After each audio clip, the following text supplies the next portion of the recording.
RDW, la web radio de Sainte-Gemme.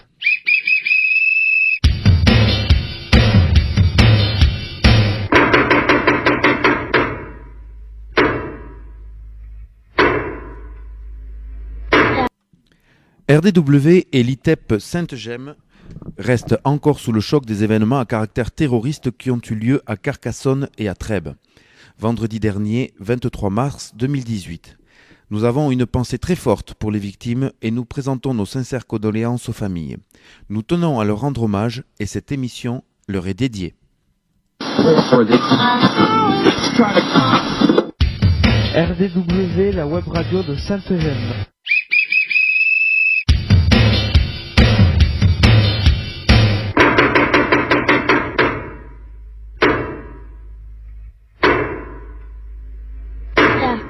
RDW, la web radio de Sainte-Gemme. RDW, web radio de Sainte-Gemme. ITEP Sainte-Gemme, RN 6113 11150 Bram. RDW en partenariat avec info-rugby.com.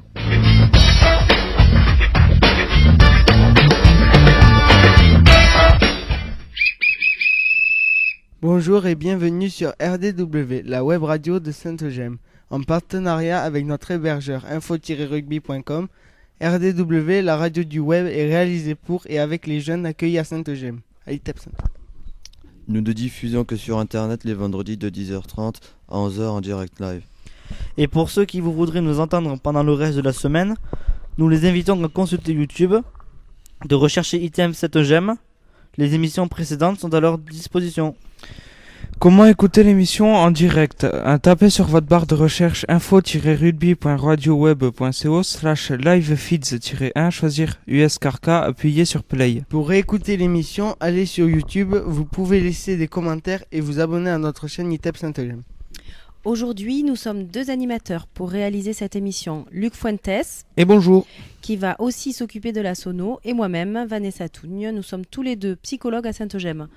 Avec nous, des journalistes en herbe avec qui nous allons vous présenter cette 16e émission. Mathias. Salut. Florian. Bonjour. Enzo. Salut. Et Rémi. Salut.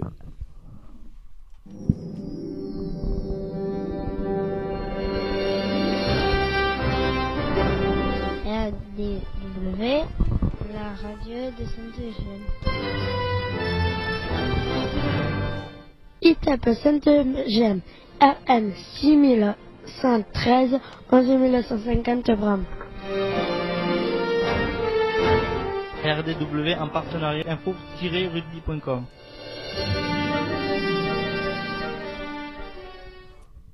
Au programme de cette émission. Allez, au programme de cette émission. Aujourd'hui, nous sommes le 30 mars et c'est notre 16e émission. Nous avons le plaisir d'accueillir monsieur Laurent Burstin, éducateur sportif à Sainte-Gemme. Bonjour. Mais il n'est pas venu tout seul car il est accompagné de certains jeunes de l'UP2, dont Eliès, Mathias, Greg et Julien. Alors, il va nous expliquer un petit peu les différents temps pédagogiques qu'il gère et les objectifs travaillés avec et pour les jeunes. Puis, nous aurons un dossier spécial par rapport aux événements de Trèbes et on remercie déjà Davidson et Sabrina qui nous ont préparé quelques petits articles qu'on va vous lire et vous présenter et on finira par la météo de monsieur Dylan. RDW, la web radio de Sainte-Gemme. ITEP Sainte-Gemme, RN 6113 11150 Bram. RDW en partenariat avec info-rugby.com.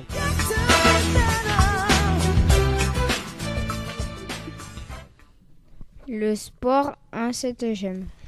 Allez, on va faire une petite interview avec monsieur Laurent Burstin. Ça va, Laurent ? Oui, merci, ça va, bonjour. Eh bien, merci d'avoir répondu à l'invitation et on va un petit peu discuter du sport en Sainte-Gemme. Et pour ça, j'ai préparé certains jeunes avec certaines questions et notamment, Oui. on va commencer par Enzo. Toute première question. Bonjour, pouvez-vous vous présenter? Bon, mais écoute, je suis donc éducateur sportif donc depuis quelques années, ça fait une dizaine d'années maintenant. Ouais. Donc mon rôle principal, c'est de permettre aux jeunes d'accéder au sport afin de leur favoriser le meilleur développement possible. Et pour cela, il faut bien entendu une pratique régulière, que ce soit en interne ou en externe, avec des activités principales qui sont programmées sur toute l'année. Au travers de ton parcours, tu as connu d'autres institutions avant d'arriver à Sainte-Gemme ? Oui. J'ai commencé alors avec des personnes adultes ayant une déficience légère moyenne. Ensuite, j'ai bossé avec des enfants dans une MEX. Et depuis 2007, je suis donc ici à l'ITEP Sainte-Gemme. Quels sont les projets sport pour les jeunes ? Alors, les projets sport, les principaux, comme je dis tout à l'heure, qui sont organisés sur toute l'année, il y a la natation, le vélo, le ski qui revient tous les ans, le roller, les jeux de raquettes et les jeux de ballon, les sports collectifs. Il y a certains jeunes qui font aussi des activités, on va dire, extrascolaires. Est-ce que tu les accompagnes aussi vers les clubs ? Oui. Ça me paraît très important de les réintégrer dans le milieu ordinaire. Donc il y en a de plus en plus qui intègrent des clubs de foot, de rugby, de tennis et autres, et avec qui ça marche bien. Ils font preuve de régularité et de progression. Ils Alors, sont par exemple, totalement intégrés dans le club. Pardon, excuse-moi. Par exemple, Eliès, est-ce qu'Eliès, il fait une activité extrascolaire, ou Mathias, Greg ou Julien ? Est-ce que parmi Voilà. les jeunes présents, on en a... Oui. Donc Elias qui est à côté de moi fait du football en club à Alzone, où ça se passe bien. Il fait les entraînements et j'insiste depuis que je suis là, les entraînements sont très bien, mais la finalité d'une pratique en club, c'est de faire les matchs. Bien sûr. Tout gamin veut jouer, veut affronter l'adversaire. Et j'en suis très content pour Elias. Il y en a d'autres... Alors peut-être qu'ils ne sont pas là, mais c'est pas... Ils ne sont pas tous là, Ouais. mais il y a aussi, qui est à côté de moi, Dylan Oui. qui pratique le tennis depuis 3 ans Ah, au club de Bram avec régularité. d'accord. Et donc une grande progression et un grand plaisir pour lui, je pense, hein, Dylan. Ouais. Voilà. Et les autres ne sont pas là, mais il y en a qui font de la musculation, il y en a qui font du ping-pong aussi sur Carcassonne. Ouais. Et j'en suis content parce qu'il y en a de plus en plus de jeunes qui pratiquent un club. Ça, c'est très bien. Alors je crois aussi que lorsque ça se passe les week-ends et tout ça, tu demandes un investissement du côté parental. Alors, je demande, oui, puisque nous, le week-end, et puis nous ne sommes pas les parents, et il est bien que les parents puissent accompagner leurs enfants sur les stades, sur les dojos, au bord des terrains, pour qu'ils accèdent aux matchs. Parce que les matchs se font le week-end principalement. Ouais.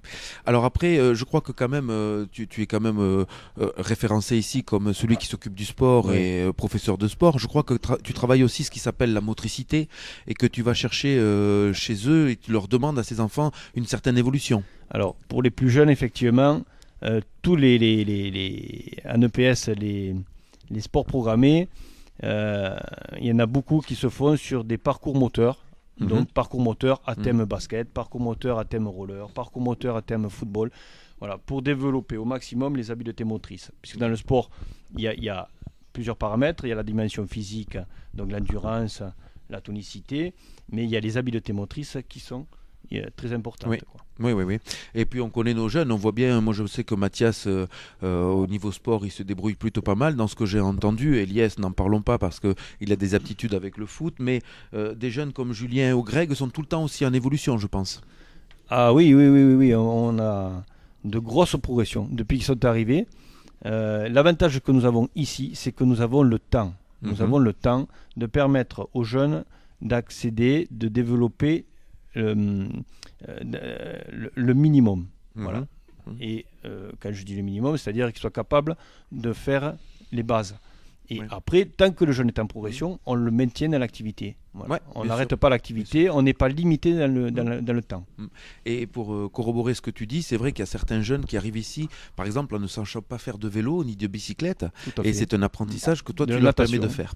Et j'allais y venir, c'est-à-dire que les beaux jours vont arriver, la piscine va bientôt ouvrir, je crois que c'est de courant juin, voilà, mai-juin, et là aussi tu offres la possibilité à ces jeunes d'avoir un contact avec l'eau, mais plus que ça, c'est-à-dire de l'apprentissage de la natation. Alors, la natation, il y a beaucoup de choses positives là-dedans. C'est tout d'abord de prendre plaisir dans l'eau, mais aussi d'être en sécurité, parce qu'il ne faut pas oublier que de nos jours encore, il y a des enfants qui ne savent pas nager, et donc des adultes. Donc le premier point, c'est de les mettre en sécurité. Et puis après, de développer, comme je dis tout à l'heure, les capacités physiques et les habiletés, quoi. Oui, bien sûr. Un meilleur savoir-faire qui est bon pour leur confiance et leur estime. Et pour l'image du corps, et pour savoir bien se connaître corporellement. Exactement. Et moi, ça m'évoque quelque chose, c'est-à-dire que tu mets du sens sur cet apprentissage-là, parce qu'on sait qu'on a des jeunes aussi qui prennent des risques de temps en temps, et sauter d'un arbre, sauter d'une murette, et tout ça, sans trop se connaître. J'ai l'impression quand même que, et ça les fait rire, regarde, ça les fait rire, voilà, et j'ai l'impression quand même que tout ce que tu proposes, quand même, c'est une connaissance aussi de leur corps. Leur permettre des activités dans lesquelles ils peuvent se mesurer. Voilà, aller connaître leurs limites. C'est ça. Ça diminuera leur prise de risque hors activité. Excellent. Allez, monsieur Rémi, je pense que tu as une troisième question à poser à Laurent, s'il te plaît. Vous animez l'activité vélo. De quoi s'agit-il ?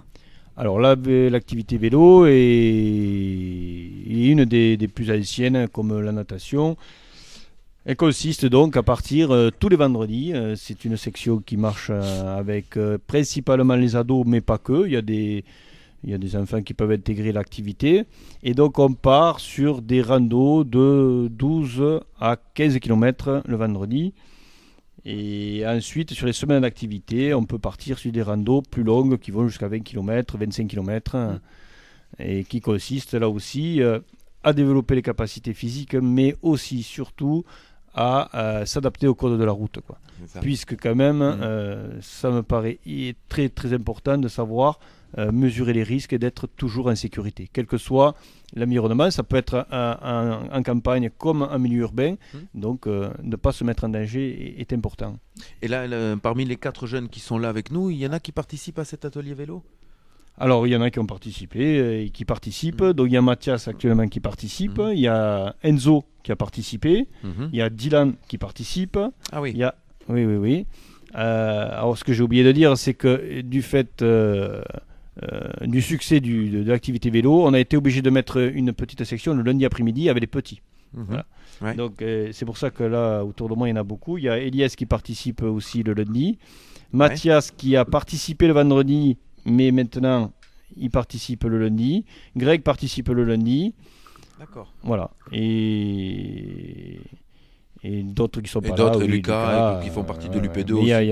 Il y a beaucoup d'engouement pour le vélo. Ouais. Oui, bien sûr, bien sûr. Florian, une petite question ? Pouvez-vous nous parler du transfert ski ? Alors, transfert ski, c'est tous les ans. Donc, il y a 2 transferts ski. Un pour l'UP2, donc qui correspond aux plus petits, et un pour l'UP3 pour les ados.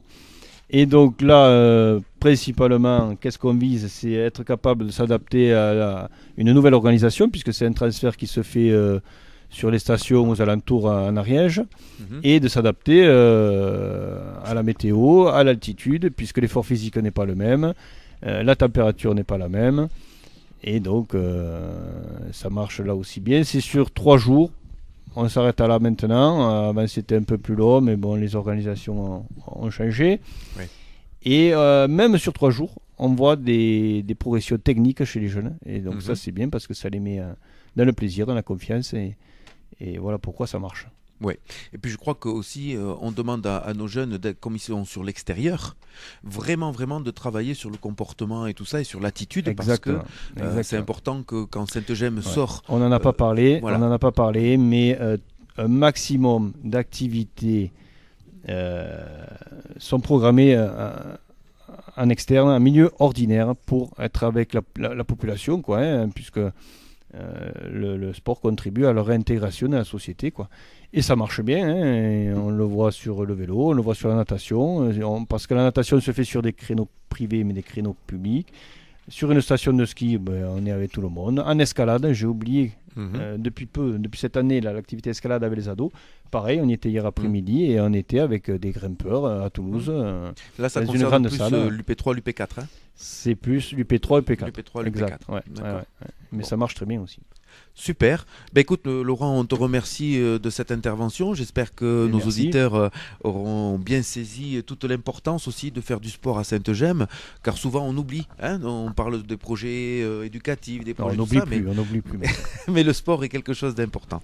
Allez, on va passer maintenant aux actualités, et une actualité un petit peu spéciale, un petit jingle.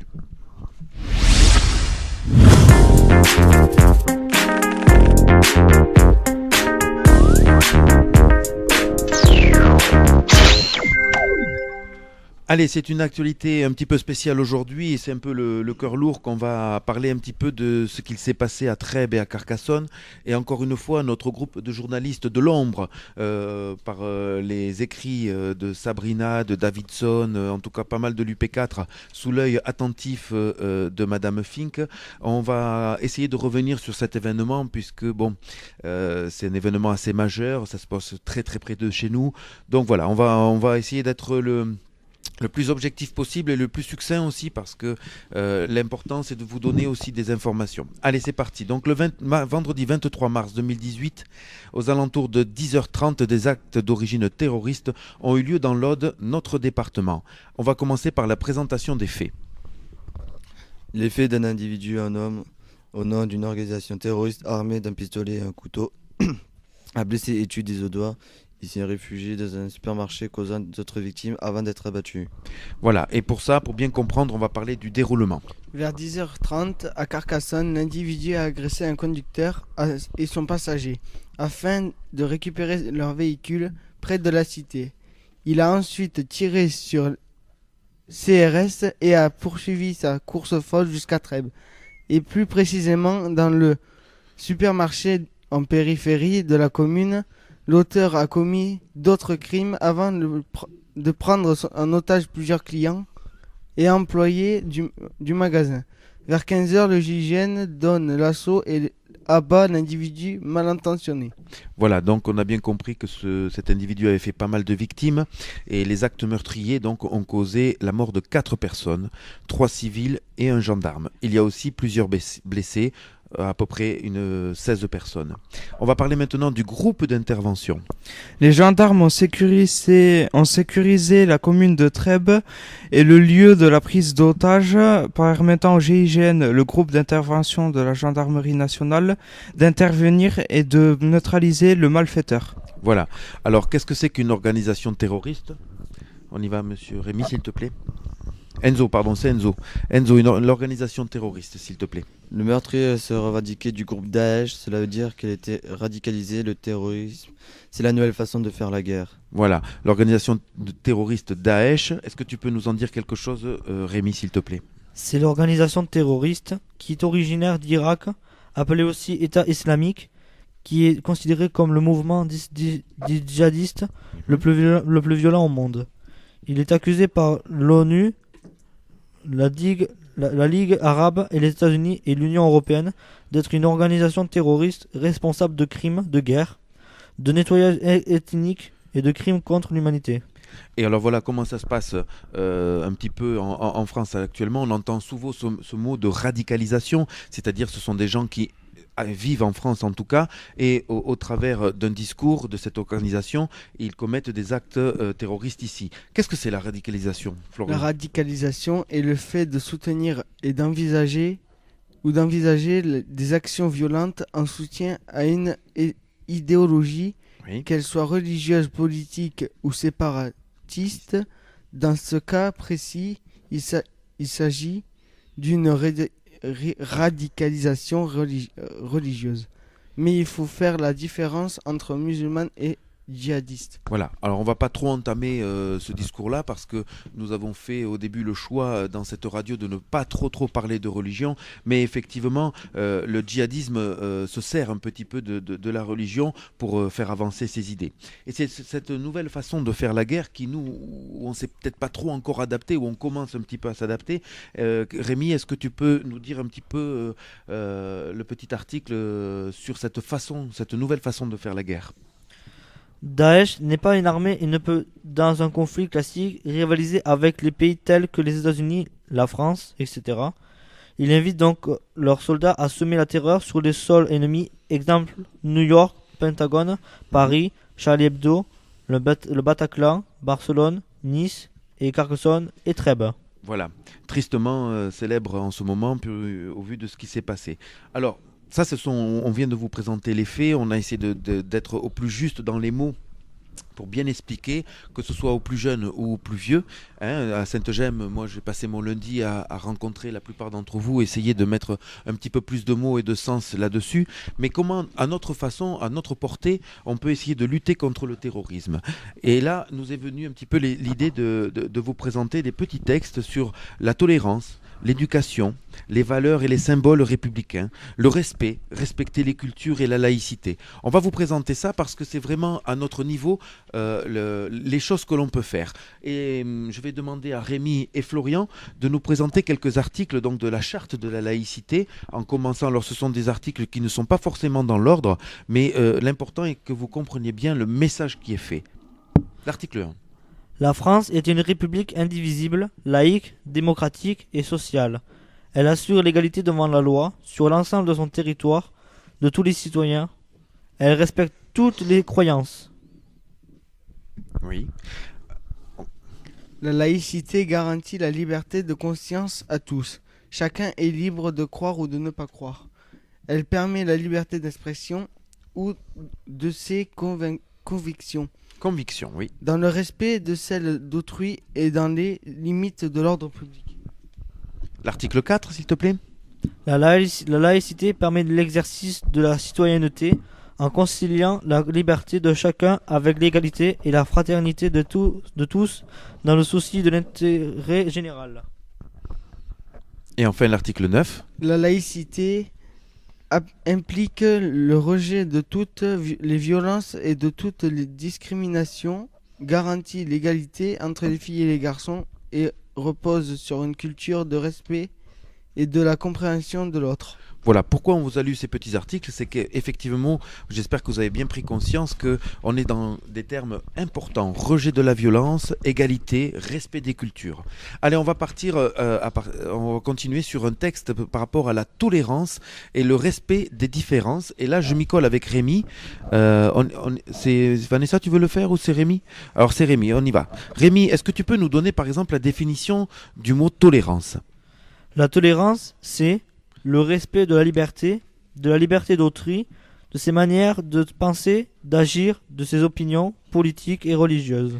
Est-ce que tu peux par exemple nous donner quelques exemples à partir de la vie quotidienne qui vont nous aider? Dans la vie quotidienne, c'est être dans le respect, dans un vivre ensemble, Oui. Par exemple au travail. Exemple, le travail, effectivement. Qu'appelle-t-on le respect des différences? Le respect des différences, c'est peu importe la couleur de peau, la religion des personnes, nous devons les respecter. Et est-ce que tu peux nous donner des exemples de cela à partir de la vie quotidienne? Par exemple, une personne d'une autre couleur de peau ou autre religion, cela n'empêche pas d'être dans la bonne entente entre l'un et l'autre. Merci Rémi, et on va passer à la culture, la différence et les différences de la culture. C'est Vanessa qui va poser un petit peu quelques questions. Alors Florian, que signifie le mot culture? La culture, c'est des religions différentes, c'est des modes de vie différents des autres. Ok, et peux-tu me donner des exemples à partir de la vie quotidienne? Par exemple, pour les Espagnols, dans leur culture, on trouve leur plat la paella. Pour les Algériens et les Marocains, c'est le couscous. Mais il y a aussi des styles vestimentaires, les fêtes. Ok, merci. Enzo, quelle est l'importance d'avoir des cultures différentes en France et dans le monde? L'important, c'est de voir la différence de mode de vie. Et rencontrer une personne d'une autre culture est une expérience enrichissante. Pourquoi ? Car nous pouvons voir la richesse des autres cultures, c'est comme un voyage. Voilà. Et donc là, c'est les mots importants, vous l'avez compris, tolérance, respect.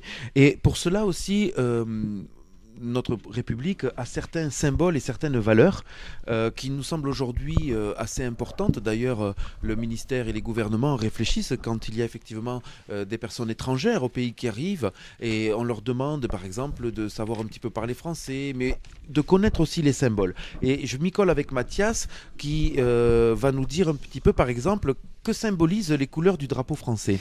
La couleur symbolise la couleur du roi, le blanc, la ville de Paris, le bleu et le rouge. Exact. Et quelle est la devise de la République française ? La devise de la République française est liberté, égalité, fraternité. Et qu'est-ce que ça veut dire ? Cela veut dire qu'on est tous libres, égaux et qu'on a le droit d'être fraternels, qui vient du mot frère. Exact. L'autre nom de l'hymne national ? L'hymne national, c'est la Marseillaise qui a été composée par Rouget de Lille Rouget de Lille. en 1772. 92. En 1792, juste après la Révolution. Ok. Et dans quelles circonstances ou lors de quel événement est-ce qu'on peut entendre la Marseillaise ? On entend lors des matchs de football, aussi à la télévision quand le président intervient. Alors comme on est sponsorisé un petit peu par le rugby, on va dire aussi pendant les matchs de rugby, par exemple au tournoi Destination, avant chaque match, on entend l'hymne de chaque pays. Que représente la Marianne ? La Marianne incarne la liberté de la République. La liberté et la République. Car la Marianne est un personnage féminin que l'on peut trouver sur les timbres ou les pièces de monnaie. Qu'appelle-t-on un hommage national ? L'hommage national, c'est un remerciement du pays ou d'un peuple à quelqu'un. Exact. Et quel symbole de la République utilise-t-on lors d'un hommage national ? Lors d'un hommage national, on utilise le drapeau français et la Marseillaise. Voilà, je remercie à tous parce que c'était une émission chargée, en tout cas en sens, en mots et avec un petit peu d'affect. On est un petit peu triste de tout ce qui s'est passé dans l'Aude. Et je vous remercie d'avoir été silencieux, d'avoir été respectueux des uns et des autres. C'est aussi une façon de montrer qu'on a compris ce qu'on vient de lire. On va passer à la météo.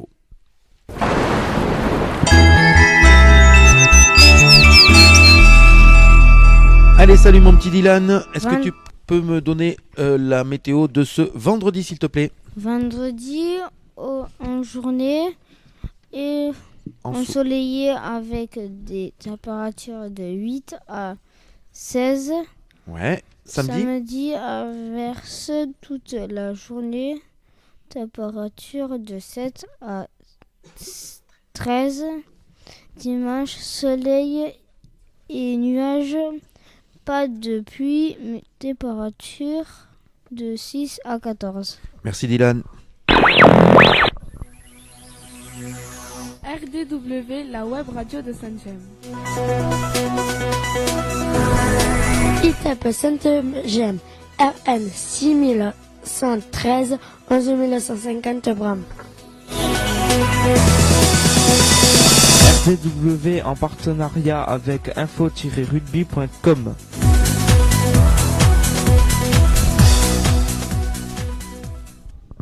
Ainsi s'achève ce 16e numéro sur RDW. On espère que vous avez appris autant de plaisir à nous réécouter que nous a réalisé cette émission. N'hésitez pas à faire découvrir notre émission, parlez-en à vos amis, à votre entourage. On se retrouve pour une nouvelle émission vendredi prochain, nous le serons le 6 avril 2018.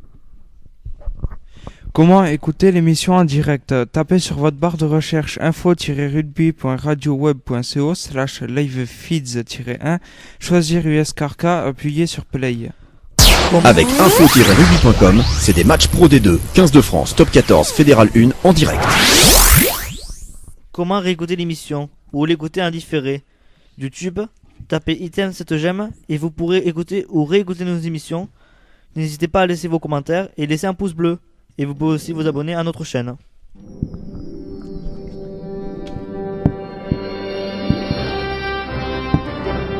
RDW, la radio de Saint-Gem. ITEP Saint-Eugène, RN 6113, 11150 Bram. RDW en partenariat avec info-rugby.com. Et nous vous retrouverons la semaine prochaine, vendredi à 10h30 sur info-rugby.com pour de nouveaux reportages et interviews. Il est temps de saluer nos auditeurs, Mathias, Salut. Rémi, Au revoir à tout le monde. Florian, Au revoir. Enzo, Salut. ainsi que Monsieur Laurent Burstin, Bonne fin de semaine à tous. qui nous accompagnait tout au long de cette émission, sans oublier nos petits invités, Elias, Mathias, Greg, Julien. Et la stagiaire des Vertes. Au revoir à tous. RDW, la web radio de Saint-Eugène.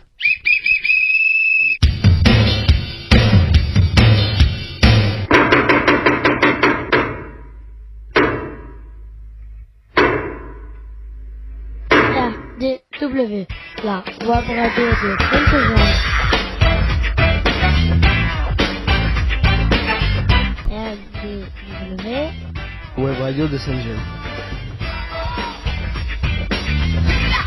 ITEP Saint-Eugène, RN 6113, 11150 Bram. RDW en partenariat avec info-rugby.com.